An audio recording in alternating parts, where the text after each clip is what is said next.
জোবায়ের সাগর আপনি লিখেছেন জমজমের পানি বিক্রি করা বা এর ব্যবসা করে লাভবান হওয়া কি জায়েজ আছে? জায়েজ আছে, এটি মৌলিকভাবে না জায়েজ হওয়ার কোনো কারণ নেই। জমজমের পানি বিক্রি করা যায়, বিশেষ করে আপনি কষ্ট করে এনেছেন, খরচ করেছেন, সেজন্য আপনি বিক্রি করছেন। আর তাছাড়া সৌদি আরবে যেগুলো বিক্রি হয় সেগুলো কিনে এনে আপনি আরেকজনের কাছে বিক্রি করে লাভে, এটি জায়েজ আছে, না জায়েজ হওয়ার কোনো কারণ নেই।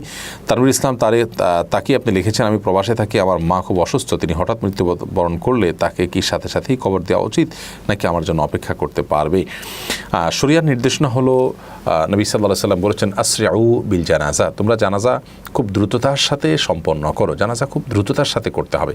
এই জন্য কোনো মানুষ মারা গেলে তাকে দাফন করা, তার জানাজার অ্যারেঞ্জমেন্ট করা খুব দ্রুততার সাথে করা উচিত। তবে হ্যাঁ, লাশের যে ওয়ারিস মালিক সন্তান সে বাইরে আছে, তার জন্য যদি অপেক্ষা করা হয় যৌক্তিক সময় এবং সময় পর্যন্ত, তাহলে সেটি জায়েজ আছে। তবে তিনি যদি পারমিশন দেন, তার পারমিশন সাপেক্ষে দাফনও করা জায়েজ আছে।